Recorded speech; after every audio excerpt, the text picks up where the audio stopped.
जरा सोचो, तुम्हें रेगिस्तान के बीचों बीच हजारों किलो सोना मिल जाए, लेकिन ये कहानी जितनी दिखती है उतनी सीधी है नहीं। कहानी की शुरुआत होती है एक ट्रेन से जो रेगिस्तान के बंजर इलाके से गुजर रही थी। उस ट्रेन में वर्जल नाम का एक आदमी बैठकर ब्रेड खा रहा था। उसके सामने एक लाचार सी औरत अपने बच्चे को चुप करवा रही थी। कुछ समय बाद जब ट्रेन रुकी तो वर्जल ने अपना ब्रेड उस औरत को दे दिया और फिर वो ट्रेन से बाहर आ गया। इसके बाद वो चलकर पास की दुकान में गया और दुकानदार से किसी का पता पूछने लगा, पर दुकानदार ने उसे जवाब दिए बिना ही टीवी देखता रहा। फिर वर्जल ने उससे बाथरूम का रास्ता पूछा तो दुकानदार ने उसे दूसरी भाषा में इशारा किया। थोड़ी देर बाद वर्जल बाथरूम पहुंचा तो उसकी हालत गटर से भी गंदी थी, मगर मजबूरी में वर्जल को वहां मक्खियों के बीच हल्का होना पड़ा। तभी बाहर से एक आदमी की आवाज आई। उसने वर्जल से पूछा कि क्या वो कंपाउंड तक जाने के लिए किसी का इंतजार कर रहा है। ये सुनकर वर्जल ने हाँ कह दी और वो आदमी चला गया। बाद में जब वर्जल अपना मुंह धो रहा था तो एक आदमी ने उसे पानी बर्बाद करने से मना किया। इसके बाद हम देखते हैं कि वर्जल कीट नाम के एक ट्रक ड्राइवर के साथ कंपाउंड की ओर जा रहा था। रेगिस्तान में भयंकर गर्मी थी, इसलिए वर्जल ने एसी ऑन कर दी, पर तभी कीट ने उसे डांट कर कहा कि इससे इंजन पर प्रेशर पड़ेगा और वो खराब हो जाएगा। फिर काफी देर सफर करने के बाद उसने ट्रक का टायर फट गया, इसलिए उन्हें टायर बदलने के लिए रुकना पड़ा। तभी उन्होंने दो जंगली कुत्तों को लड़ते देखा तो कीट ने कुत्ते को भगा दिया और जख्मी कुत्ते को पत्थर से मारकर दर्द से मुक्ति दे दी। इसके बाद टायर बदल कर फिर से अपने रास्ते पे निकल पड़े। आखिर वो गैस भरवाने रुके और रात बहुत हो चुकी थी, इसलिए उन्होंने वहीं रुकने का फैसला किया। फिर आग सेकते हुए कीट ने वर्जल से पूछा कि वो कंपाउंड क्यों जा रहा है। वर्जल ने जवाब दिया कि वो अपनी जिंदगी का सबसे बड़ा मौका ढूंढने निकला है, शायद उसे वो वहीं मिलेगा। कीट ने उसे समझाया कि कंपाउंड में कड़ी मजदूरी के अलावा और कोई काम नहीं मिलता, लेकिन वर्जल को कड़ी मेहनत का कोई डर नहीं था। फिर अगली सुबह वर्जल ट्रक चलाने लगा और कीट सो गया। थोड़ी देर बाद वर्जल को बहुत ज्यादा गर्मी लगने लगी, इसलिए उसने एक बार फिर से एसी चला दिया। इस वजह से ट्रक का इंजन सच में खराब हो गया और जब कीट को इसके बारे में पता चला तो वो वर्जल पर खूब चिल्लाया। वर्जल ने उसे माफी मांगी और पास में हल्का होने चला गया। जब वो वापस आ रहा था तो उसकी नजर कुछ पत्थरों के ढेर पर पड़ी। उसने पास जाकर एक पत्थर से मिट्टी हटाई तो वो पत्थर सोने का निकला। ये देखकर वर्जल के होश ही उड़ गए और उसने कीट को अपने पास बुलाया। जब कीट ने सोना देखा तो उसने अपना लाइटर निकाला और कहा कि अगर ये पत्थर जलने पर काला पड़ गया तो ये असली सोना नहीं है। लेकिन जब उसने पत्थर को जलाया तो वो काला नहीं हुआ और वो समझ गया कि उनके हाथ सोना लग चुका है। इसके बाद वो दोनों कुल्हाड़ी लेकर जमीन से सोना निकालने में जुट गए, मगर ये सोने का पत्थर इतना बड़ा था कि इतनी देर खुदाई करने के बाद भी वो बाहर नहीं निकला। इसके बाद उन्होंने ट्रक पर रस्सी बांधकर उसे रस्सी से पत्थर को खींचने की कोशिश की, मगर ये तरकीब नाकामयाब रही। और फिर शाम को जब कीट लकड़ियां ढूंढने निकला तो उसने वर्जल को समझाया कि इस इलाके में खूंखार जंगली कुत्ते रहते हैं जिन्हें सिर्फ और सिर्फ आग से दूर भगाया जा सकता है। तब वर्जल ने भी उसके साथ लकड़ियां ढूंढी और रात को वो आग जलाकर बैठ गया। इतना सारा सोना पाकर वो दोनों काफी खुश थे। कीट को लगा कि अब तो उनकी जिंदगी पूरी तरह बदल जाएगी, इसलिए वो खुशी से नाचने लगा। कुछ देर बाद कीट ने कहा कि वो अकेले तो इतना सोना निकाल नहीं पाएंगे, इसलिए उनमें से एक को शहर जाकर एक स्वेटर मशीन लानी चाहिए। कीट ने कहा कि वो कुछ लोगों को जानता है जो उन्हें एक स्वेटर दिला सकते हैं। फिर उसने वर्जल को शहर जाने को कहा क्योंकि वो रेगिस्तान में जिंदा रहने के तरीके नहीं जानता था, मगर वर्जल ने कहा कि को शहर जाना चाहिए और वो यही रुक कर सोने की रक्षा करेगा क्योंकि वो तो शहर में किसी को नहीं जानता।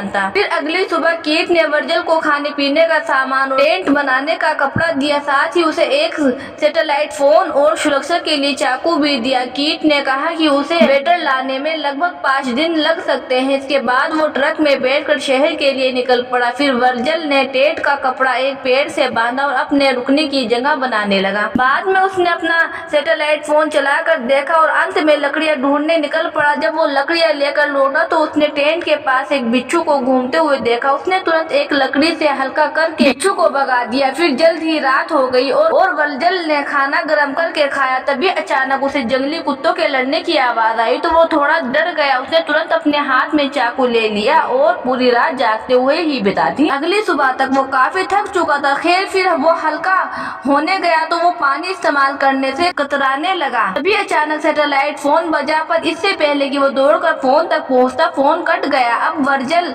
परेशान होकर इधर उधर घूमने लगा और चलते चलते एक टूटे हुए प्लेन के पास आ पहुंचा। अब उसने इसी प्लेन में पनाह लेने की सोची, मगर यहाँ से सोने का पत्थर दिखाई नहीं दे रहा था, इसलिए उसने अपना फैसला बदल लिया। लेकिन फिर उसने प्लेन के टूटे फूटे हिस्से उठाए और ले जाकर अपने टेंट में लगा दिए। कुछ देर बाद वो थक हार कर सो गया। बाद में जब वो उठा तो उसने देखा कि तीखी धूप की वजह से उसका चेहरा जल गया था। फिर वो सोने के पास जाकर बैठ गया और अपने आप से बातें करने लगा। तभी अचानक उसे सोने के पत्थर का एक छोटा सा हिस्सा तोड़ने का आइडिया आया। उसने बहुत देर तक एक पत्थर से सोने को पीटा और आखिरकार में सोने का एक टुकड़ा निकलने में कामयाब रहा। तभी अचानक उसे सैटेलाइट फोन पर कीट का फोन आया और उसने तुरंत उठा भी लिया। कीट ने उसे बताया कि उसे आने में थोड़ा ज्यादा समय लग रहा है क्योंकि उसके ट्रक का इंजन बार बार खराब हो जाता है। वर्जल ने उसे बताया कि उसने सोने का एक छोटा सा टुकड़ा अभी अभी तोड़ा है, तो कीट ने उसे वहीं बैठकर सोने की रक्षा करने को कहा। उसने कहा कि वो जल्द से जल्द उस तक पहुंचने की कोशिश करेगा। फिर रात को जब वर्जल सोने के पास बैठा था तो कुछ जंगली कुत्ते उसके आसपास मंडराने लगे। तब वर्जल ने जलती लकड़ियों से उन्हें दूर भगाकर अपनी जान बचाई। फिर अगली सुबह उसने एक बोतल में थोड़ा सा पानी भरा और उसे पीने लगा। तभी अचानक उसकी नजर एक सांप पर पड़ी तो तेजी से उसकी ओर बढ़ रहा था। वो तुरंत सांप को मारने कूदा पर वो हाथ से निकल गया और तभी वर्जल को एहसास हुआ कि उसने पानी की बोतल गिरा दी और उसका आधे से ज्यादा पानी जाया हो गया था। खैर बाद में वो फिर से प्लेन के पास गया और टेंट के लिए और सामान इकट्ठा करने लगा। तभी उसने देखा कि कोई चलकर उसकी ओर आ रहा था। वर्जल तुरंत प्लेन में घुसकर छिप, पर जल्दी ही वो इंसान प्लेन के पास आ गया और वर्जल से कहने लगा कि मेरा प्लेन से बाहर निकलो। जब वर्जल बाहर आया तो उसने देखा कि वो एक और उसने वर्जल को खाने पीने की चीजें भी दी, पर वर्जल ने उससे कुछ नहीं लिया। फिर उस औरत ने वर्जल से पूछा वो यहाँ रेगिस्तान में क्या कर रहा है, लेकिन वर्जल ने उसे कोई जवाब नहीं। बाद में जब वो जाने लगा तो औरत ने कहा कि तुम जरूर कुछ न कुछ छुपा रहे हो। इसके बाद वो औरत वर्जल का पीछा करने लगी और बार बार उससे पूछती रही वो यहाँ तक कैसे पहुंचा। इससे परेशान होकर वर्जल ने उस औरत को अपने काम से काम रखने को कहा और आखिरकार अपने टेंट में वापस आ गया। तब वो औरत भी उसके पीछे आ गई और उसका टेंट उखाड़ने। इस पर वर्जल को बहुत गुस्सा आया और उसने तिल मिलाकर औरत को कुल्हाड़ी से हमला कर दिया। इससे उस औरत की मौके पर ही मौत हो गई। फिर वर्जल ने उसके बैग से सारी काम की चीजें चुरा ली और उसे पास में ही एक गड्ढा खोद कर दफना दिया। पर कुछ ही समय में जंगली कुत्ते उसे खड्डे से लाश को नोच नोच कर खाने लगे। तब वर्जल ने उन्हें डरा कर भगा दिया और लाश को दूर ले जाकर जला दिया। इस सब के दौरान उसकी आंखें भर आई। खैर अगली सुबह उसकी आंख खुली तो सैटेलाइट फोन बजा और कीट ने उसे बताया कि वो एक्सकवेटर ढूंढने में तो कामयाब रहा, पर उसे आने में थोड़ा ज्यादा समय लग रहा क्योंकि इतने बोझ से ट्रक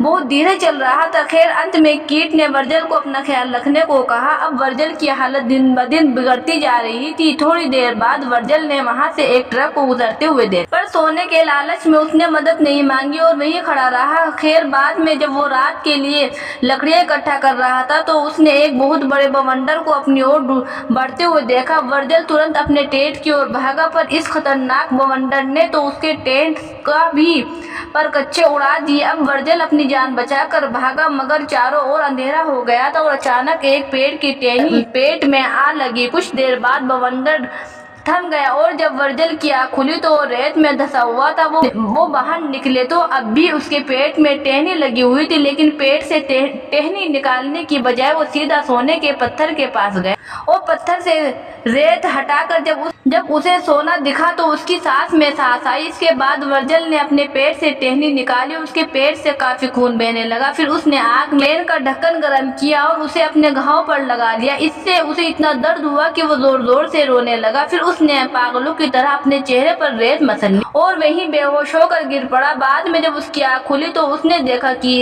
एक औरत उस पर तीर कमान तान कर खड़ी थी, लेकिन उसे वही औरत दिखाई देने लगी जिसे उसने बेरहमी से मार डाला था। खैर फिर इस औरत ने उसे पानी पिलाया और वहाँ से चली गई। बाद में जब वर्जल की आँख खुली तो उसे वो औरत कहीं दिखाई नहीं दी। अब उसे लग रहा था कि शायद उसे वहम हुआ। तभी उसका सैटेलाइट फोन फिर से बजा तो वर्जल ने कीट को उस औरत के बारे में बताया। तब कीट ने उसे इस औरत को भी मारने को कहा। इसके कुछ समय बाद वो औरत फिर से वर्जल के पास आई और उसकी मदद करने लगी, मगर वर्जल को अब भी सोने के सिवा कुछ दिखाई नहीं दे रहा था। इसलिए उसने चिल्लाकर इस औरत को दूर जाने को कहा। जाने से पहले उसने वर्जल से पूछा कि क्या तुम मेरी बहन को देखा है, पर वर्जल ने उसका कोई जवाब नहीं दिया। इसके बाद वो फिर से बेहोश हो गया और बाद में जब उसकी आँख खुली तो वो चारों ओर से आग और जंगली कुत्तों से घिरा हुआ था। उसने तुरंत कीट को फोन किया और पूछा कि वो कहाँ है। कीट ने कहा कि वो जल्दी ही पहुँचने वाला है, लेकिन वर्जल फूट फूट कर रोने लगा और उसे जल्दी आने को कहा, वरना ये जंगली कुत्ते उसे नोच नोच कर खा जाएंगे। तब ये खुलासा होता है कि कीट तो थोड़ी ही दूर बैठा अपनी दूरबीन से वर्जल पर नजर रखे हुए था। उधर कुत्ते वर्जल को पकड़कर घसीट कर ले जाने लगे और कीट वहीं बैठकर सब देख रहा था। आखिरकार कुत्ते उसे नोच कर खाने लगे और वर्जल अंत तक सोने को ही देखता रहा। थोड़ी देर बाद कीट अपने ट्रक पर एक स्वेटर के साथ वहां आ पहुंचा। उसने वर्जल की लाश देखी और जैसे ही वो सोने की ओर बढ़ा तो अचानक एक तीर उसके सीने में आ लगा। इसको कुछ समझ नहीं आया कि ये किसने किया और कुछ देर बाद ही उसकी मौत हो गई। तो उन दोनों के साथ सही हुआ या गलत, आप इस बारे में क्या सोचते हैं, कमेंट में जरूर बताना।